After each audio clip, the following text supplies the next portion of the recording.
ഒരു ചാൺ മുകളിലുള്ള സൂര്യന്റെ ചൂടേറ്റ് വിയർത്തു കുളിക്കുമ്പോഴാണ് ഇന്ന് നമ്മൾക്ക് ഭക്ഷണം നൽകിയ വസ്ത്രം നൽകിയ ഉപ്പയെ കാണുന്നത്. ഉപ്പാ എന്നെ രക്ഷപ്പെടുത്തുമോ എന്ന് ചോദിക്കുമ്പോ എനിക്ക് പറ്റൂല, എനിക്ക് എന്റെ കാര്യം നോക്കാനുണ്ട്. ഉപ്പ പറയാൻ ഏതുപ്പ? ഇന്ന് ഫോൺ വേണമെന്ന് പറഞ്ഞപ്പോ ഫോൺ വാങ്ങിച്ചു തന്ന ഉപ്പ അവിടെ നിന്ന് പറയാൻ എനിക്ക് പറ്റൂല. പിന്നെയാണ് സ്വന്തം ഉമ്മയെ കാണുന്നത്. ഉമ്മ ഞാൻ വല്ലാതെ കഷ്ടപ്പാടിലാണുമ്മ, നിങ്ങളൊന്ന് സഹായിക്കുമോ? ഉമ്മ പറഞ്ഞു എനിക്കും പറ്റൂല മോനെ. നിങ്ങൾ ഉറങ്ങിയില്ലെങ്കിൽ ഉമ്മമാര് രാത്രി ഉറങ്ങാറില്ല. നിങ്ങൾ ഭക്ഷണം കഴിച്ചില്ലെങ്കിൽ ഉമ്മമാര് ഭക്ഷണം കഴിക്കാറില്ല. നിങ്ങളുടെ ഗർഭം ചുമന്നപ്പോഴാണ് ഉമ്മയുടെ സുന്ദരമായ മുഖത്തിന് ചുളിവ് വന്നത്, ഉമ്മയുടെ നടുവിന് വേദന വന്നത്, ഉമ്മയുടെ തല നരച്ചുപോയത് നിങ്ങൾക്ക് വേണ്ടിയിട്ടാണ്. നിങ്ങളെ ഓർത്ത് കരഞ്ഞിട്ടാണ് പാവപ്പെട്ട ഉമ്മയുടെ കണ്ണിൽ നിന്ന് കണ്ണുനീര് തീർന്ന് ഉമ്മയുടെ കാഴ്ചശക്തി നഷ്ടപ്പെട്ടു പോയത്. ആ പാവം ഉമ്മ ഇവിടെ എല്ലാം നിങ്ങൾക്ക് വേണ്ടി സമർപ്പിച്ച ഉമ്മ നാളെ മഹ്ശറയിലെത്തുമ്പോൾ പറയുന്നത്, പൊന്നുമോനെ നിന്നെ രക്ഷിക്കാനുള്ള സമയമല്ല ഇത്, നഫ്സി എനിക്കെന്റെ കാര്യം നോക്കാനുണ്ട്.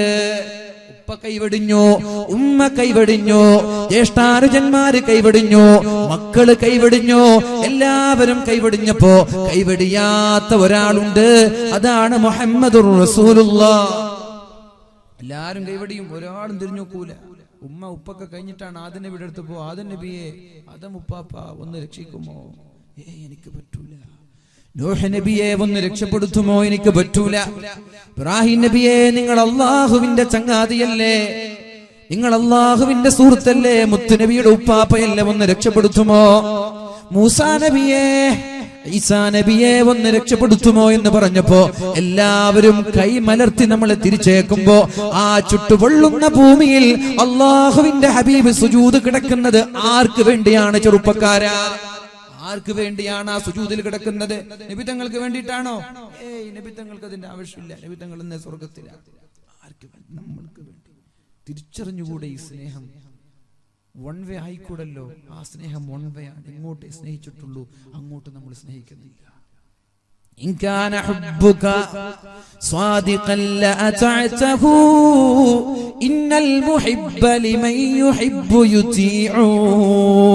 നിങ്ങൾ സ്നേഹമുണ്ട് എന്ന് പറഞ്ഞിട്ട് റബീഉൽ അവ്വലിന്റെ 12 രാത്രികളിൽ തോരണങ്ങൾ വെക്കുന്നുണ്ടല്ലോ, അത് കാപ്പട്യത്തിന്റെ നുണയുടെ സ്നേഹമാണ്.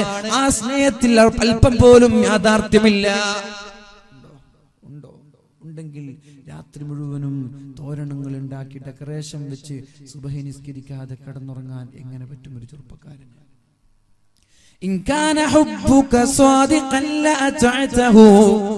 നീ നിന്റെ ഹബീബിനോട് സ്നേഹമുണ്ട് എന്ന് പറഞ്ഞിട്ട് പുതുവസ്ത്രങ്ങൾ ധരിക്കുന്നുണ്ടെങ്കിൽ ആ റബീഉൽ അവ്വലിന്റെ 12 നിന്റെ ഫാൻസിന്റെ വലുപ്പം എങ്ങനെയാണ് നിര്യാണിക്ക് താഴെ പോകുന്നത്? എനിക്ക് അറിയാഞ്ഞിട്ടൊന്നല്ല, നിര്യാണിക്ക് മുകളിലാണ് മോഡൽ എന്ന് അറിയാഞ്ഞിട്ടല്ല ഞാൻ ചോദിക്കാണ്. എങ്ങനെയാണ് നിങ്ങളുടെ ഫാൻസിന്റെ വലിപ്പം നിര്യാണിക്ക് താഴെ എത്തുന്നത്? ചോദിക്കട്ടെ, ക്രോപ്പ് ചെയ്ത് നടക്കുന്നത് എങ്ങനെ? അള്ളാഹുവിന്റെ ഹബീബിന് ഇഷ്ടമില്ലാത്ത ഹെയർ സ്റ്റൈല്. ആരെ കണ്ടിട്ടാണ് ഇത് ചെയ്തത്? ആരാണിത് തുടക്കം കുറിച്ചത്?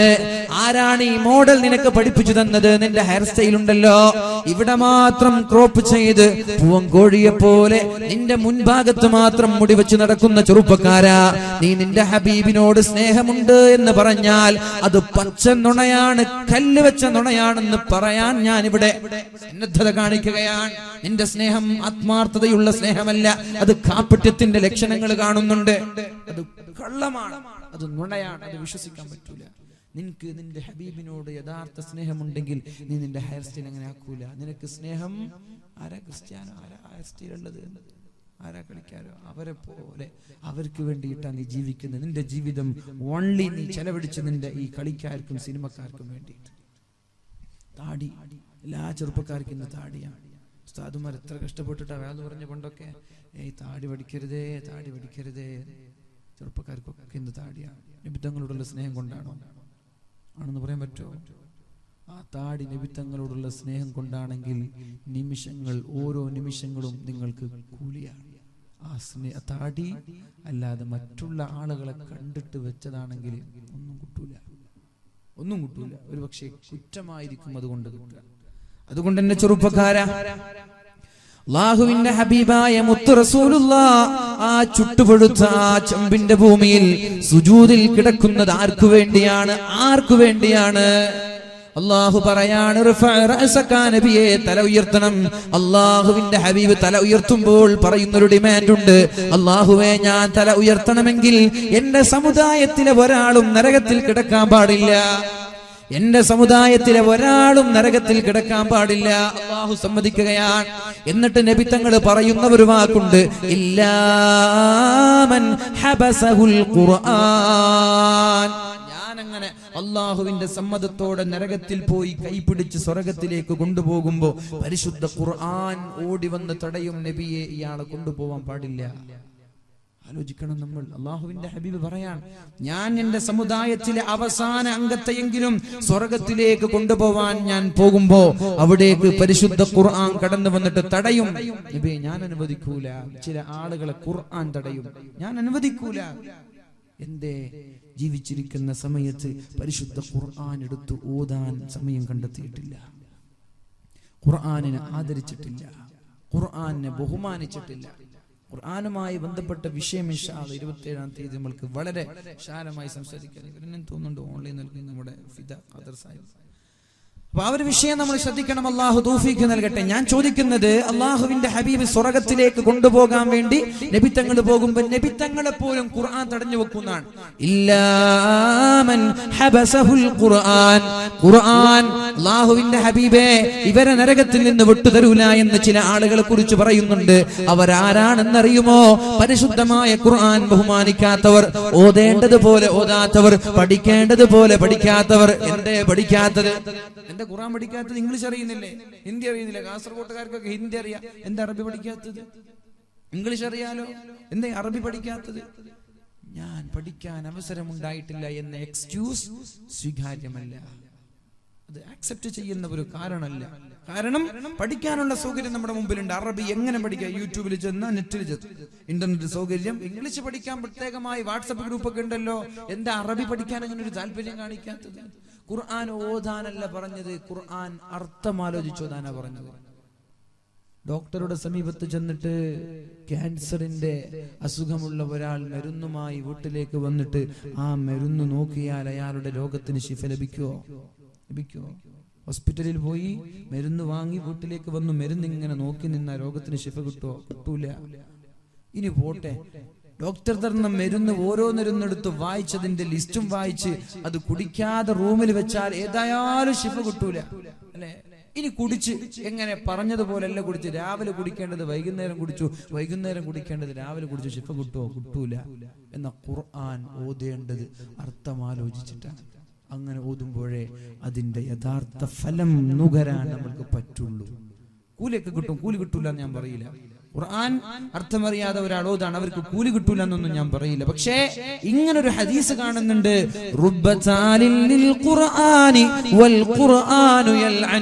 എത്രയെത്ര ഖുർആൻ ഓത്തുകാരാണ് ഖുർആൻ ഓതിക്കഴിഞ്ഞ് മുസ്ഹഫ് പൂട്ടി വെക്കുന്നതിന് മുമ്പേ ആ ഖുർആൻ അവരെ ശപിക്കുന്നുണ്ട്, അവരെ ശപിക്കുന്നുണ്ട്. കുറിച്ചായി പറഞ്ഞത് എത്ര ഖുർആൻ ഓതുകാരാണ്. പക്ഷേ മുസ്ഹഫ് ഓതി ഖുർആൻ ഓതി പൂട്ടി വെച്ച് എണീറ്റ് പോകുമ്പോ ആ ഖുർആൻ അയാളെ ശപിച്ചുകൊണ്ടിരിക്കുകയാണ്. അപ്പൊ ഇങ്ങനെയുള്ള ആളുകളെ സ്വർഗത്തിൽ നരകത്തിൽ നിന്ന് രക്ഷപ്പെടുത്താൻ ഖുർആൻ അനുവദിക്കൂല. ഖുർആൻ തടഞ്ഞാൽ അവരെ രക്ഷപ്പെടുത്താൻ ഞാൻ ശ്രമിക്കൂല, അവരെ ഞാൻ നരകത്തിൽ തന്നെ ഇട്ടേച്ചു ഞാൻ പോകുമെന്ന് പരിശുദ്ധ റസൂൽ. അല്ലാഹു നമ്മളെ കാക്കുമാറാവട്ടെ, അല്ലാഹു നമ്മെ കാക്കുമാറാവട്ടെ. അല്ലാഹുവിന്റെ ഹബീബ് സമുദായത്തിന് വേണ്ടിയാണ് ഓരോ സമയങ്ങളും നീക്കിവെച്ചത്. ഇനി ഒന്ന് പറയട്ടെ, അല്ലാഹുവിന്റെ ഹബീബായ റസൂലുള്ളാഹി സ്വല്ലല്ലാഹു അലൈഹി വസല്ലം പരിശുദ്ധമായ സൂറത്ത് ഇങ്ങനെ ഓതിക്കൊണ്ടിരിക്കുകയാണ്. മഹാനായ അബ്ദുല്ലാഹി ഇബ്നു അംർ ഇബ്നുൽ ആസ് റളിയല്ലാഹു അൻഹു പറയുന്ന സംഭവം, നബി തങ്ങൾ ഇങ്ങനെ ഖുർആൻ ഓതുകയാണ്. ഇബ്രാഹിം നബി അലൈഹിസ്സലാം തന്റെ സമുദായത്തെ കുറിച്ച് പറയുന്ന രംഗം ഖുർആനിൽ ഓതുന്നുണ്ട്. എന്താണ് ആയത്ത്? റബ്ബി ഇന്നഹുന്ന അളലൽന കസീറൻ മിനന്നാസ് ഫമൻ തബിഅനി ഫഇന്നഹു മിന്നി വമൻ അസാനി ഫഇന്നക ഗഫൂറുർ റഹീം. മഹാനായ ഇബ്രാഹിം നബി തന്റെ സമുദായത്തോട് കാണിച്ച താല്പര്യം ആ ഒരു ആയത്ത് ഓതിയപ്പോഴാണ് ഫബകാ, അല്ലാഹുവിന്റെ ഹബീബ് കരയാൻ തുടങ്ങിയത്. ഇബ്രാഹിം നബി തന്റെ സമുദായത്തെ കുറിച്ച് പറയുന്ന രംഗം ഖുർആനിൽ ഓതിയിട്ട് നബി തങ്ങൾ കരയാൻ തുടങ്ങി. മഹാനായ ഈസാ നബി അലൈഹിസ്സലാം തന്റെ സമുദായവുമായി ബന്ധം വ്യക്തമാക്കുന്ന ആയത്ത് ഓതിയിട്ട് അല്ലാഹുവിന്റെ ഹബീബ് കരയാൻ തുടങ്ങി. എന്താണ് ഇബ്രാഹിം നബി തന്റെ സമുദായവുമായിട്ടുള്ള ബന്ധം വ്യക്തമാക്കുന്ന ആയത്ത് ഏത്? റബ്ബി ഇന്നഹുന്ന അദ്ലൽന കസീറാ, അല്ലാഹുവേ എന്റെ സമുദായത്തിലെ ഭൂരിഭാഗം ആളുകളും വഴിപിഴച്ചു പോയല്ലോ അല്ലാഹ്. ഇബ്രാഹിം നബി പറയാൻ, എന്റെ സമുദായത്തിലെ ഭൂരിഭാഗം ആളുകളും വഴിപിഴച്ചു പോയല്ലോ അല്ലാഹ്. ഫമൻ തബിഅനി ഫഇന്നഹു മിന്നി, ആരാണോ എന്നെ പിൻപറ്റുന്നത് അവന്റെ കൂടെ ഞാനുണ്ട്. നബി തങ്ങൾ അങ്ങനല്ല പറഞ്ഞത്, എന്നെ പിൻപറ്റിയ ആള് കൂടെ മാത്രമല്ല ഞാനുണ്ടെന്നല്ല നബി തങ്ങൾ പറഞ്ഞു. എന്നെ പിൻപറ്റിയാലും പിൻപറ്റിയില്ലെങ്കിലും നിങ്ങൾക്ക് വേണ്ടി വാദിക്കാൻ ഞാനുണ്ടാകും എന്നാണ് നബി തങ്ങൾ പറഞ്ഞത്. എന്നാൽ മഹാനായ ഇബ്രാഹിം നബി പറഞ്ഞത് അങ്ങനെയല്ല. ഫമാ തബിഅനി ഫഇന്നഹു മിന്നി, എന്നെ പിൻപറ്റുന്ന ആളുകൾ അവരുടെ കൂടെയാണ് ഞാൻ ഉണ്ടാവുക. എന്നാൽ വമൻ അസാനി ഫഇന്നക ഗഫൂറുർ റഹീം, എന്നോട് ധിക്കാരം കാണിച്ച ആളുകളെ ഞാൻ നിനക്ക് വിട്ടുതരികയാണല്ലോ. നിന്റെ ചോയ്സാണ്. നിനക്ക് വേണമെങ്കിൽ ശിക്ഷിക്കാം, വേണമെങ്കിൽ അവർക്ക് പുറത്തു കൊടുക്കാം. ഇബ്രാഹിം നബി ഇങ്ങനെയാണ് സമുദായത്തെ കുറിച്ച് ഖുർആനിൽ അവതരിപ്പിക്കുന്ന രംഗം. ഇനി മഹാനായ ഈസാ നബി അലൈഹിസ്സലാമിന്റെ രംഗമെന്ത്? തുഅദ്ദിബുഹും ഫഇന്നഹും ഇബാദു, അല്ലാഹുവേ എന്റെ സമുദായത്തെ നീ ശിക്ഷിച്ചാൽ അവർ നിന്റെ അടിമകളാണ്, ഞാൻ എതിർക്കൂല. ഈസാ നബി ഇങ്ങനെയാണ് തന്റെ സമുദായത്തോട് ഈസാ നബി അഭിമുഖീകരിക്കുന്ന രംഗം ഇതാണ്. എന്റെ സമുദായത്തെ നീ ശിക്ഷിച്ചാൽ ഞാൻ ആ വിഷയത്തിൽ ഇടപെടൂല, കാരണം അവര് നിന്റെ അടിമകളാണ്. ഇനി നീ അവർക്ക് പുറത്തു കൊടുക്കുകയാണെങ്കിൽ അതും നിന്റെ ഇഷ്ടമാണ്. ഈ ആയത്തോതിയിട്ട് അല്ലാഹുവിന്റെ ഹബീബ് തന്റെ കൈകൾ ആകാശത്തേക്ക് ഉയർത്തിയിട്ട് നബി തങ്ങൾ കരയാണ്, അല്ലാഹുമ്മ ഉമ്മത്തി, അല്ലാഹുമ്മ ഉമ്മത്തി, അല്ലാഹുവേ എന്റെ സമുദായം, അല്ലാഹുവേ എന്റെ സമുദായം എന്ന് പറഞ്ഞ് അല്ലാഹുവിന്റെ ഹബീബ് കരയാൻ തുടങ്ങി. അപ്പോഴാണ് അല്ലാഹു തആല ജിബ്രീൽ അലൈഹിസ്സലാമിനെ വിളിച്ചിട്ട് മുത്തു റസൂലിന്റെ സമീപത്തേക്ക് പറഞ്ഞു ജിബ്രീലേ, ഹബീബിനോട് ചോദിക്ക്, മുഹമ്മദിനോട് ചോദിക്ക്, എന്തിനാണ് കരയുന്നതെന്ന് ചോദിക്ക് എന്ന് നബി തങ്ങളോട് പറഞ്ഞപ്പോ, ജിബ്രീലിനോട് പറഞ്ഞപ്പോ മഹാനായ ജിബ്രീൽ അലൈഹിസ്സലാം നബി തങ്ങളുടെ സമീപത്തേക്ക് കടന്നു വരികയാണ്. യാ റസൂലല്ലാഹ്, അല്ലാഹുവിന്റെ ഹബീബേ എന്തിനാണ് താങ്കൾ കരയുന്നത് എന്ന് ചോദിക്കാൻ അല്ലാഹു എന്നെ പറഞ്ഞയച്ചതാണ്. താങ്കൾ എന്തിനാണ് കരഞ്ഞത് എന്ന് അല്ലാഹുവിന്റെ ഹബീബിനോട് ചോദിച്ചപ്പോഴാണ് മുത്ത് റസൂലുള്ളാഹി സ്വല്ലല്ലാഹു അലൈഹി വസല്ലമ തങ്ങൾ മഹാനായ ജിബ്രീൽ അലൈഹിസ്സലാമിനോട് പറയുന്നത്, എനിക്ക് എന്റെ ഉമ്മത്തിനെ ഓർത്ത് ഞാൻ കരയാണ്.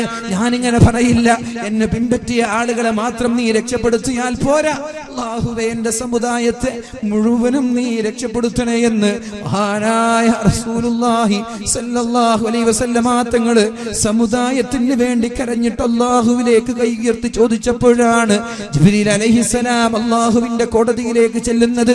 അല്ലാഹു ചോദിച്ചു, ജിബ്രീൽ തങ്ങളുടെ പ്രശ്നം എന്താണ്? ബീവിന്റെ പ്രശ്നം എന്താണ്?